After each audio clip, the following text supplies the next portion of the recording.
The newsroom, where untold story is revealed. Njagala banne Uganda mumanye nti omwana ono yafudde naye bintu bingi bye tulina okutunuulira. Mukkirize mugane nze ndi mulungi. Agambye ki? Ndi mulungi. Nalungi wane nkisusagana. Wanji?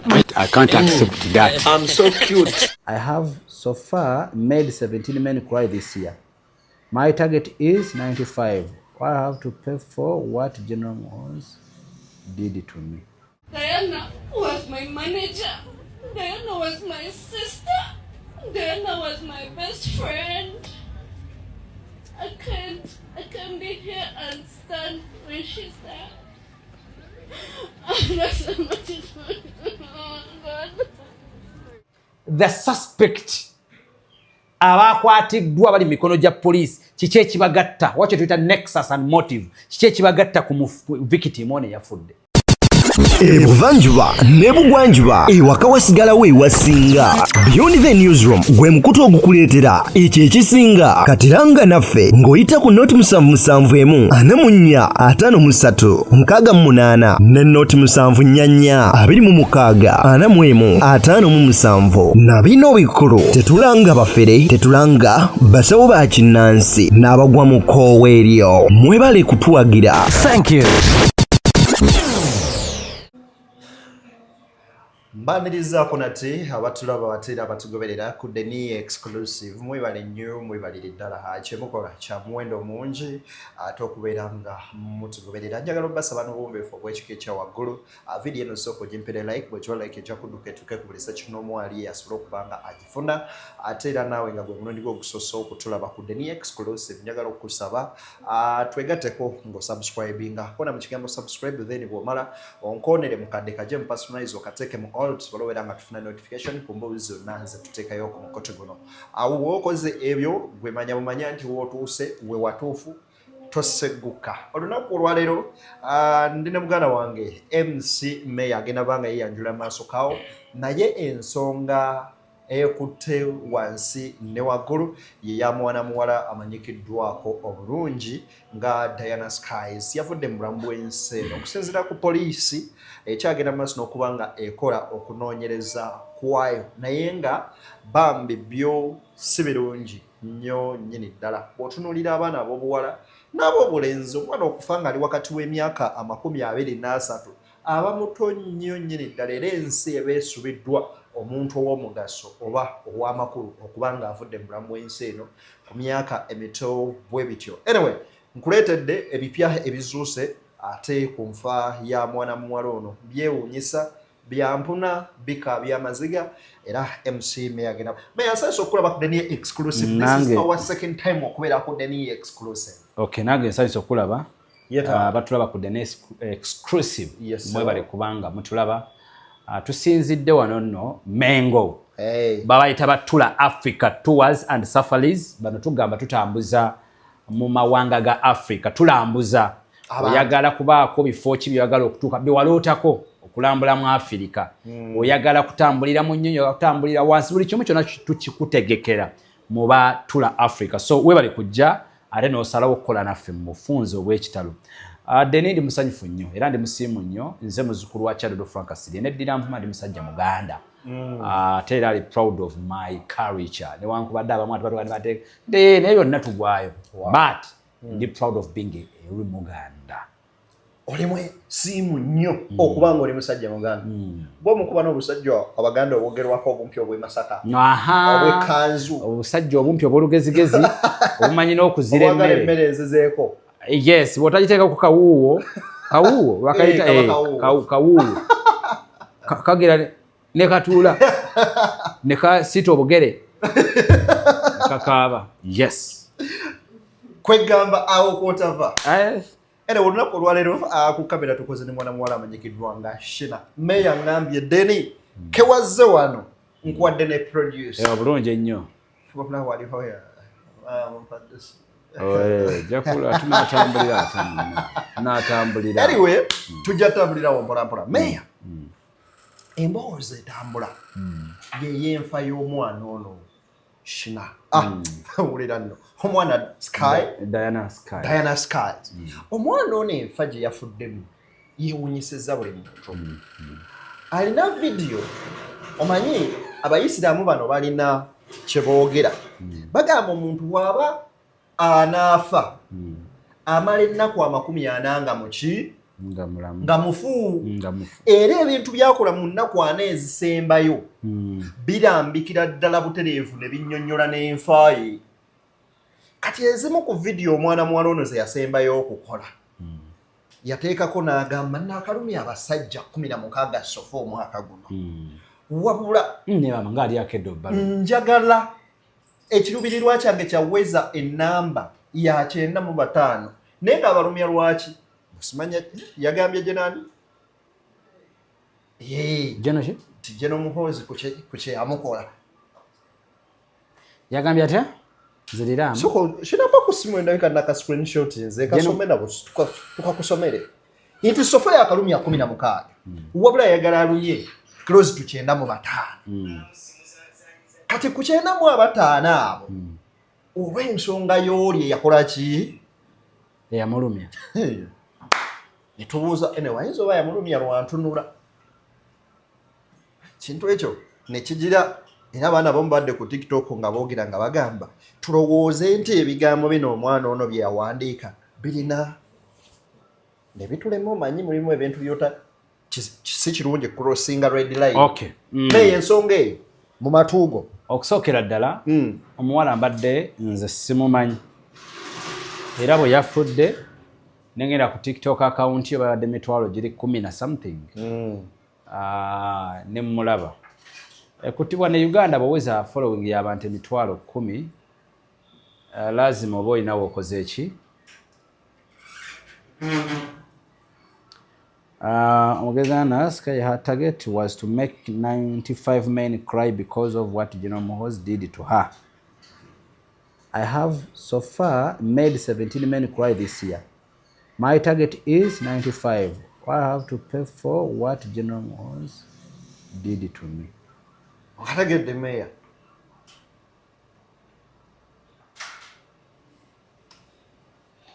Katinga General Muhoozi yamukola ki? Bwe nasomye kantu ako. Ne ngamba kantuule. Nzikakkane. Okay. Okusookera ddala nze family nja gisaasira. Okuviibwako omwana omuto. Yep. Ate abadde akyalina future. Awo sente abadde akyalina future because emyaka egyo oba tonnaba kumusalira nnyo musango. Takyalina mikisa. Abadde akyalina omukisa munene nnyo ogw'okufuuka ow'amaanyi mu ggwanga. Ate era nsaasire abakaabe enganda n'ab'emikwano. Naddala abadde bawangaala n'omuwala oyo. Mbasaasiddeko. N'eggwanga lyonna okutwaliza awamu. Naye Deni nja kutandika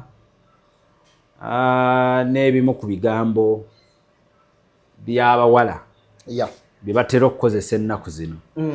Buno bulamu bwa social media. Mbawaako kye mwagala kulaba. Yeah, mbawaako kye mwagala kulaba. Don't judge a book by its cover. By its cover. Mukwano. Totulimba. Totulimba. Because we're also human. We also what? Human. Chovola alwenyambadde akakanzu akalungi nange njagala shina nkuba ekifaananyi nepositinge ku status. Wagambe Juma Karim. Oba ofuna bulungi? Yensonga lwaki lwembedde mu kamotoka kange njagala bankuba ebifaananyi nkole ki? Oba bankwateyo ka video. Kitegeeza nti tebakulimba ti obulamu bwa social media tetusobola butwala serious. Lwaki? Yensonga lwaki tufuniddeko abakazi betuwasizza, yensonga lwaki mufuniddeko abasajja bemuwasizza, yensonga lwaki abamu ku bulamu bwennyini nyino bwe mugamba nti bwetwagalagira abasajja babagulirako. Nga yeteeka kwino nojja mu kabokisi ke ng'omukazi okwe n'omukwana n'omuggyako naye kola delivery najja mu kaziko ko naye ng'omugja ku TikTok. Naye ng'owooza kimwe no. Oba ategerekese bulungi. Kakati omuntu omwana yafudde. Naye kye tulina osooka otegeera what could be the repercussions ezebyo byabadde akola mulimu ki gwabadde akola what are some of repercussions eziva mu kyakola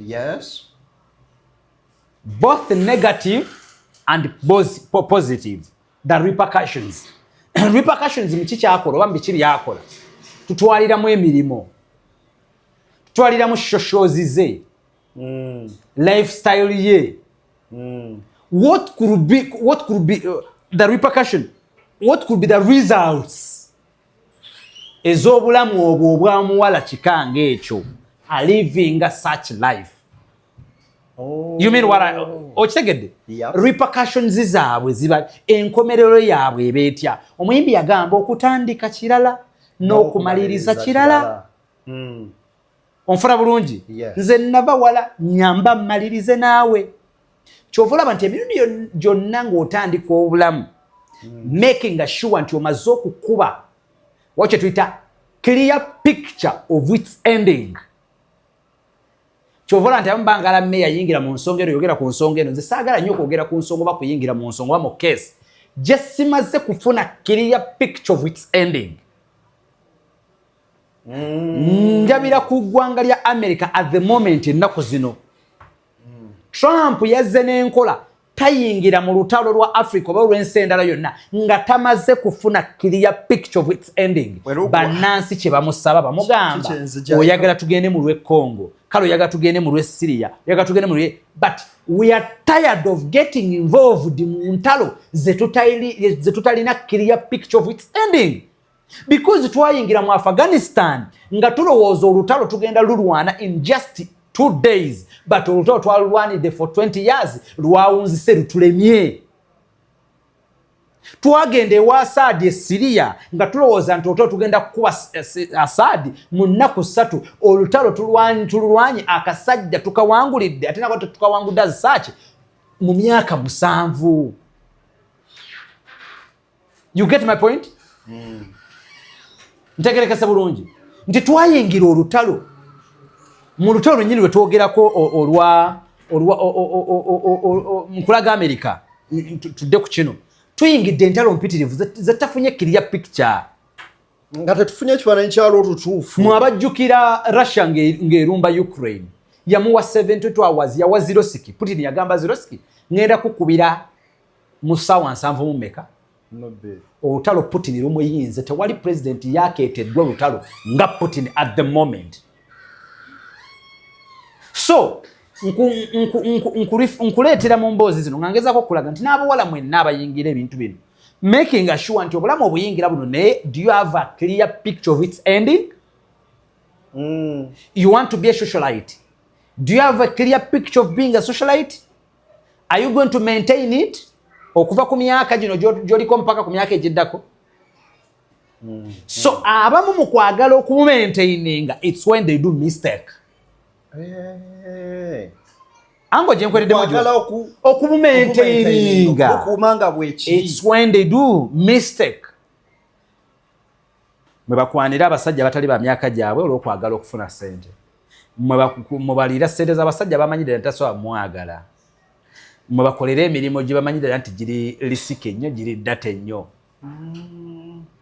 akasajja ndya ssente zaako naye kawunya n'obukuku ntegedde bulungi ontegerekese bulungi so saagala nnyo nkulaga ffe bwe tuba tugenze into details kyabadde akola biki omwana ono biki byabadde akola abadde bimugweza ku nnyonyi oba tugere abadde abeera ku nnyonyi abadde alya bulungi abadde akwaki moteri zasulamu mulimu ki gwabadde akola famire ye badde ngagga nti kale bw'omaze okufa tutandika okulireetingayo family background ekifaananyi kye twalabye ewaka n'obulamu bw'obadde obeeramu do they match do they really match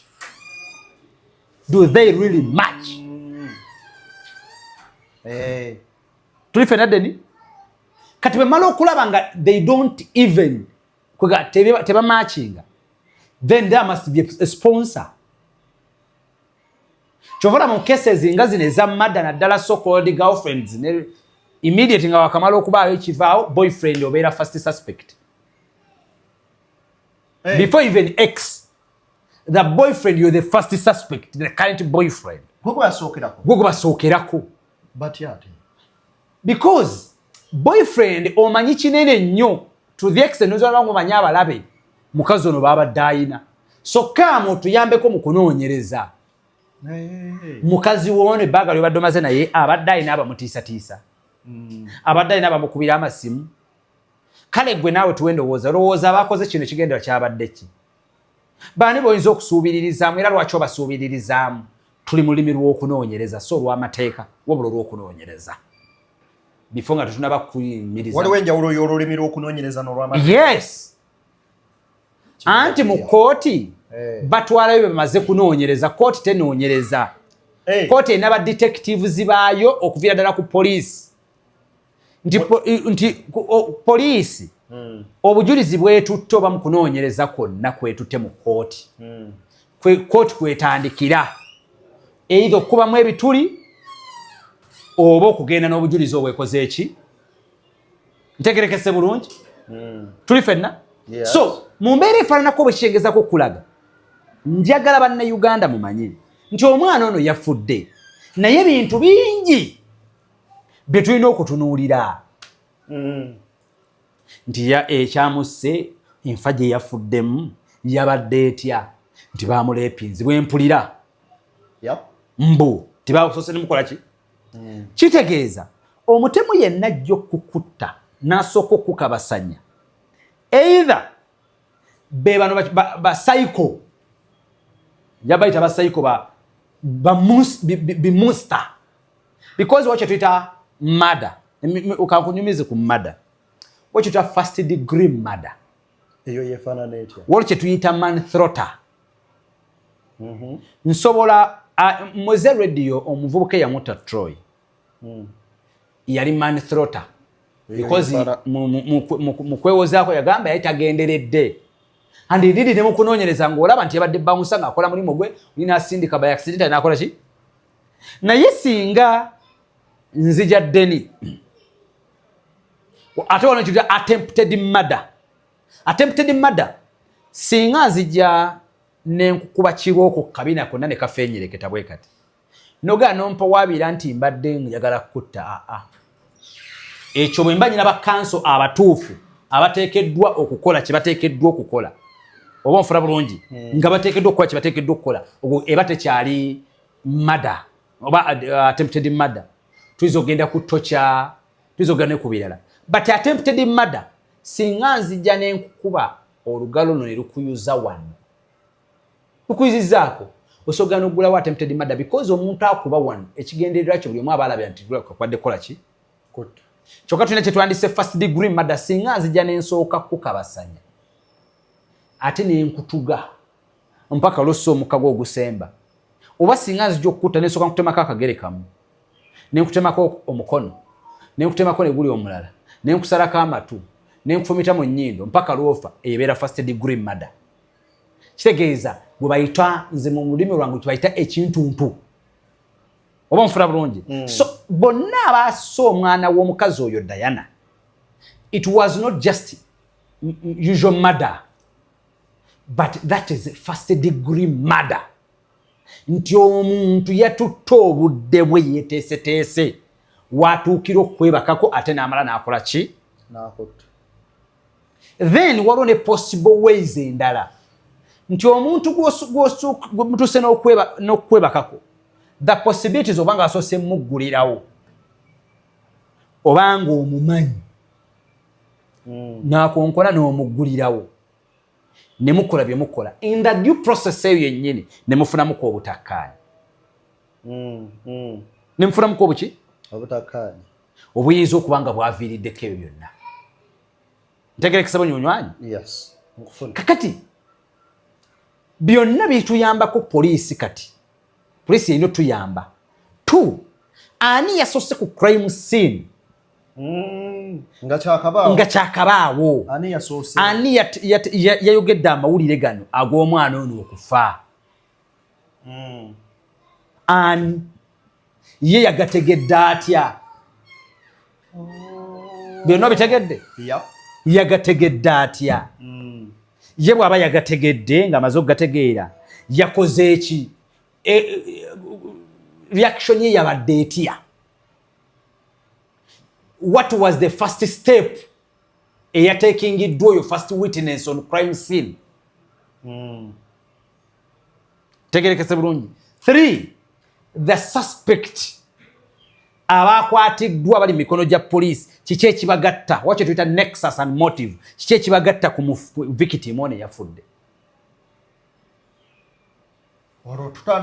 bwe tumala okukitegeera nti kituufu badde bakuuma waka badde bakola bati nti tubasanze n'ebintu by'omugenzi yes then what was the motive ekyabasirikiriza okutta omwana w'abandi mu bulumi obwo bwe butyo nga basoose namu kabasanya ntegerekese bulungi sooka otubuulire ekintu ekyo kyazze kitya the motive yabadde ki ntegerekese bulungi so byonna ebyo bw'omala okubitegeera nti that was the motive awo tugendera ne case mu maaso then mu nsi ezikuze endala tezigenda far beyond that before even the motive nga tetunneemenya wakyo tuta DNA nti bw'aba yasoose kabasanyizibwa enkwanso ze baamusanzeemu amazzi ge baasanze mu bukyala bw'omukazi do they match ne bano basuspect be tulina okuleka ng'otugamba nti waliwo yabadde yakamu kabasanya bwe yabadde yakafuluma ate ne wabaawo abamukoze eki wabaawo abalala abaamuse but bwe kiba nga si ekyo enkwanso eziri omwo zimala okututwala ku direct suspect sina suspect direct madala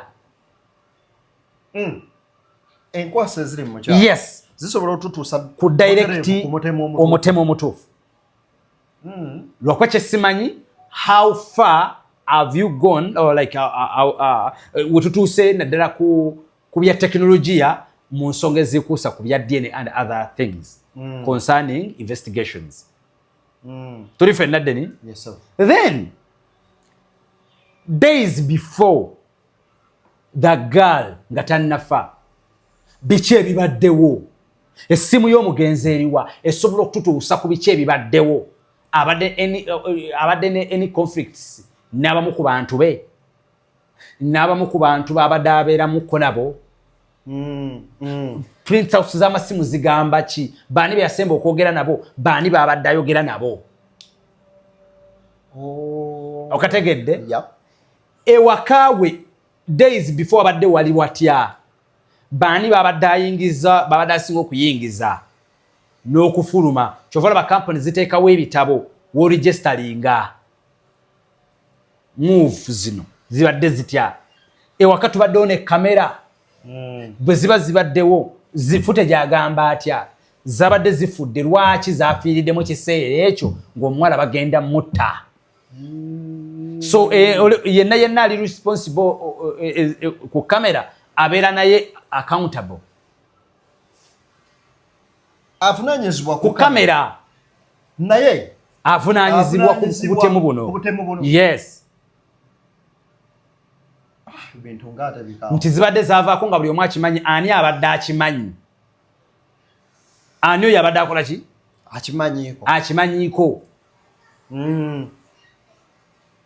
nti eya wali ku nsonda teraba yes ate omutemu weyayise abadde akimanyi nti teraba yes nti teraba baani abadde bakimanyiiko investigations zicomparing ebintu bingi nnyo okutuuka ku kinyusa ekituufu naye ebintu nga si byangu tuli ffenna muto wange nkufunira ddala nno then ne tutuuka ku nsonga kitwandise after biki ebidiridde okufa kwe rumors zoogera ki nakugambako ne bwe police ngeze ku crime scene ebintu egisinga mbeera mugira ne waliwo abasirikale abamanyi obbasookamu ne badde eri mu bantu balina bye babanoonya mu bantu mu abo mwe basuubira okujja information nti gundi oyo envuuvume zibeera in distance anaamanya ekyassa omugenzi ekituufu tatuula we bali ntaana awo tewabeerawo kulowooza abeerawo emotions zokka agenze teri yafa teri awo tewaba kufumiitiriza wowe agenze buli amulabako n'azirika buli amulabako n'azirika maama anedda awo kiba tekikyali ki awo tetubinoonyezaawo kati abinoonyeza mbana abali bakamere wafudde wamaze ebibyo kati fere kinomesa kumuta ku buugi awo bw'oyagala kumanya ekyasse omugenzi gwe genda mu gye bafumbira akuugi kubanga buli ali mu kuugi awo ye n'ebyomugenzi yafudde nzala mubuzo waaye yaani erinnya nti owaaye zirala bye balya abadde musajja omukazi ewaaye ndala bye balya n'enkyama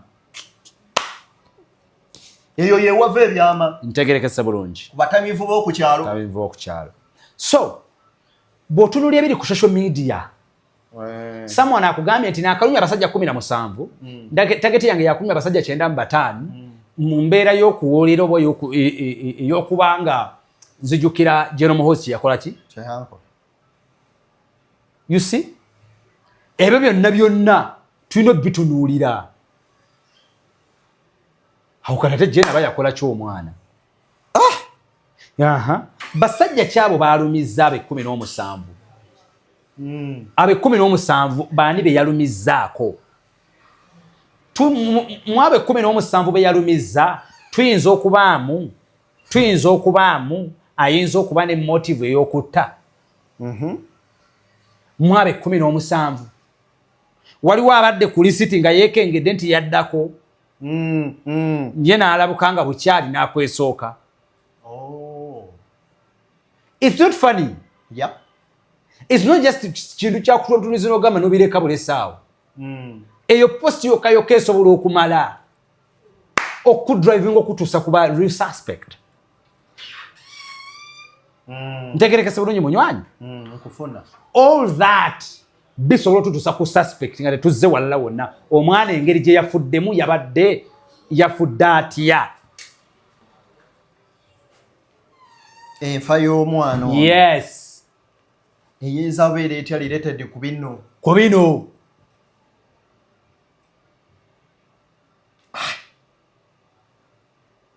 ng'ebintu bizibu mmere ofuna bulungi kyova olaba nti twegendereze nnyo okukola abalabe bwekiteetagisiriza ku media kuno tuwakudde nnyo entalo ovumya ono otuuse bakukutte otuuka ekiseera nga naakuvunaana tomumanyi owalanya ono okudda ono olidde ezooli okoze ekiriri basajja bonna olabanga mbwa otuuka ekiseera nga n'alina okukola ekituufu ekintu ekibi nga tomumanyi because nkugambye bw'abanga mutemu ng'asoose nakukabasanya abadde akuyinako obukyayi bungi ng'ayagala kuttira mu bulumi obw'ekika ekyewaggula ennyo era bw'abanga yasindikiddwa nga neyamusindisa yamuwadde instructions bwekola buli kimu kyonna wekasita omakinga sure nti omulese mufu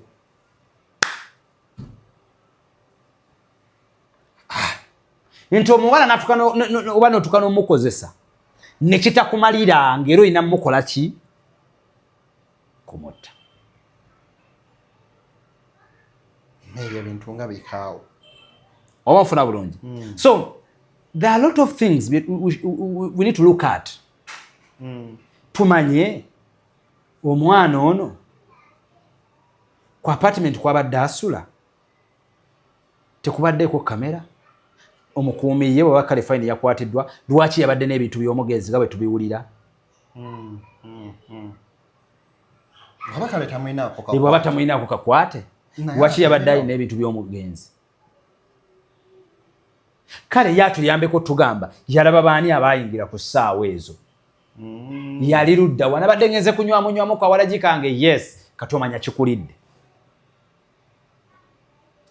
goba owedde ng'owedde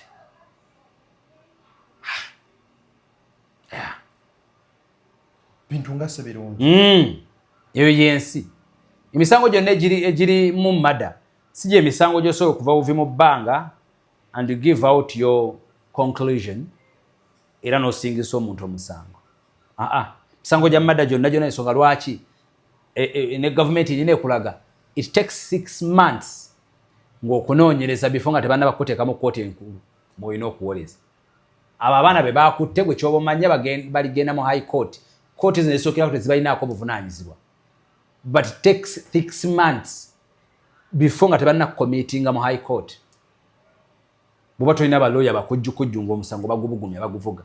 That is capital offense. Ero lumba apa. Gutobera mu Kampala remand. Gutukunonyeza mu apa. Era ne uniform gyo yambala tefaana nga yabano. Tebanyero. Meya. Kati nze yali bubezi boyfriend sina kyemmanyi. Emyezi mukaaga gigenda kubanga neyo kotekeeza na kuwa bail na kukamaka kujjukize. Eyo koti esokera kotekeeza kuwa bail. Balina kuteeka production warrant. Ba lawyers bo ne basaba. Kati emyezi mukaaga bagiyiseewo ng'oli kwa remand oba singa batadde mu production warrant bakuddusamu speed kye bayinza tuyambako. Oyo muntu oyo mumpeeko katono nsonyiwamu oyo ye mumpeeko kubanga nsonyiwamu ddeni taata. Nsonyiwamu katono nnyo tulabe. Wanyisa kuba tokitegedde muganda wange. Sagala ddeni tulowooze nti bintu byangu baabaana bayizo baba bakutte n'essaawa zino. Naye nkugambye n'okusaba obusabi bail gwe boyfriend saabimanya ate balina jjo kuwera mu high court. Okawulidde ako? High court yino kola ki? Yino kuwa bail. Yino kuwa bail. Essaawa yonna. Yes. Abadde baby honey. Mama ate ani akyagenda obikuyita mu muntu mufu. Olimu yaye ogenze. Luzira apa. Ologeze ku musango gwaki? Gwa mada. Ate kibo myezi mukaaga kyebadde okugamba nga sina kuddukako kyebadde okugamba mu myezi mukaaga gye bakuwadde gyomaze eri ku gundi bw'ojja mu high court it doesn't mean nti bakutadde oba osabe bail. High court emisango gyewuliriza ejja mada mingi kyokka ng'eri eki onfuna bulungi kati kye bakola kyekiriwa basobola okukurimandinga for 2 years ng'oli luzira. Onfuna ate era bakurimandingira wa owa mada toli ku Kampala remand olimu apera bakurimandingidde eyo okategedde. Kati emyaka balituuka okusoma omusango gwo ng'oluusi wayiseewo emyezi emyaka 2 oba 5 oba 6 kyova olaba kye tuyita pre-bargain mu makomera kati ekyayingiramu. Baprosecutor ba government bamanyi okuyingira mu makomera to convince prisoners obutamalira government budde to accept emisango eyo gye baakola basobole okusalibwako ebibonerezo. So some people abalamu nga amaze mu komera ku remand emyaka 4 nga tamanyi dirwaliwoza lubalimita mu court kyava akkiriza that pre-bargain. Bomala okukiza that pre-bargain ne bakusome ne bajja nokkiriza omusango ne bakusalira nti kitegeeza babadde ogakusibwa myaka 40 ne bagatukusibya myaka 40. That is pre-bargain. Aba waguza. Yes.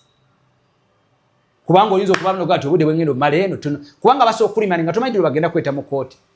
Kubanga court esogenda okusama omusango ojo okuwulira nga bakyali ku misango ejaddizibwa katolwayo bayizo bali ku misango ejaddizibwa ini between 223 ini between 222 ku 223 misango concerning murder.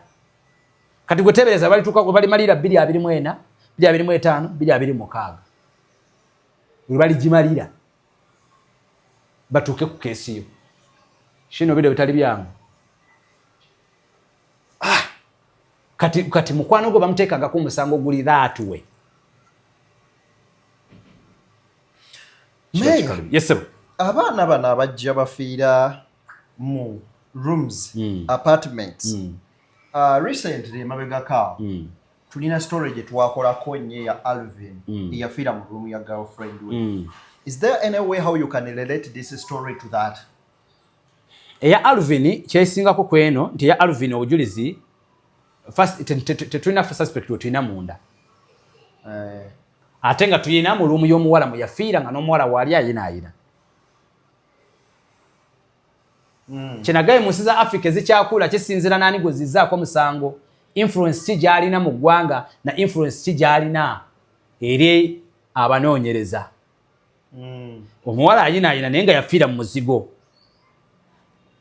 ate omuwala n'agamba nti yeetugidde mu kinaabiro tugenda okugenda mu postmortem report ng'eraga nti omuntu tanneetugako. That was enough okubanga statement y'omuwala econtradictinga n'abasawo kye bakoze eki. So that was enough police okukwata omuwala oyo kubeera munda okubayambako okubawulira ekituufu ekyatta omuvubuka ono. Bwe kiba nga tekyali kwetta. If it was suffocation, ki ekyaleeta suffocation ye ekiziire ekyo ekyatta omuvubuka.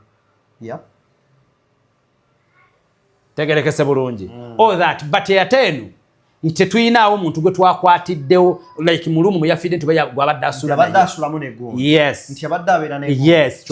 Yasembi omukyala. Yes. Ebyo byonna kati tetunnabiraba. Kyova twatandikidde ku baasikaali. Jangu otubulira ani yayingidde. Ani yayingidde. Mwafuje ku bagenyi yes. Neno babadde baani bayakyala nabo. Yes. Baani babadde atambula nabo. Byonna tubimanya. Kati police kyerimu kwe kunoonyeza. Yes. Kyekyawukana ku gwa Alvin. Yes. Anyway, Mayor, nga tumaliriza. Abavubuka abali mu bulamu nga by the way kyannumya omwana okuba nti abadde agenda graduatinga mu mwezi gujja. Abaana bamubuzi bano bafa nnyo simanyi lwaki. Naye bubaka kibuwa abaana abali mu myaka 2 kwa 3 mu 5 toprovinga nnyo society togikakasa tolina gukakasa. Ekyokubiri gwe wennyini gwe security ku bulamu obwo tewali yenna avunaanyizibwa ku security yo. Gwe security esooka gwe wennyini sooka omanye wa wooli, sooka omanye wa woosula, sooka omanye baani boolya nabo, sooka omanye baani bootambula nabo, sooka otegeere baani boodiiringa nabo. Bw'omala okubategeera then kola byokola nga oli ku safe side oba nga we protectings. Otherwise tujja ku receiving cases eziri more than that.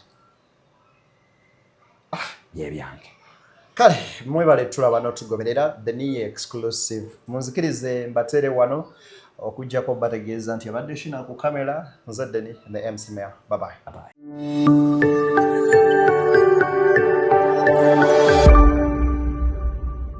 Beyond the newsroom, where untold story is revealed.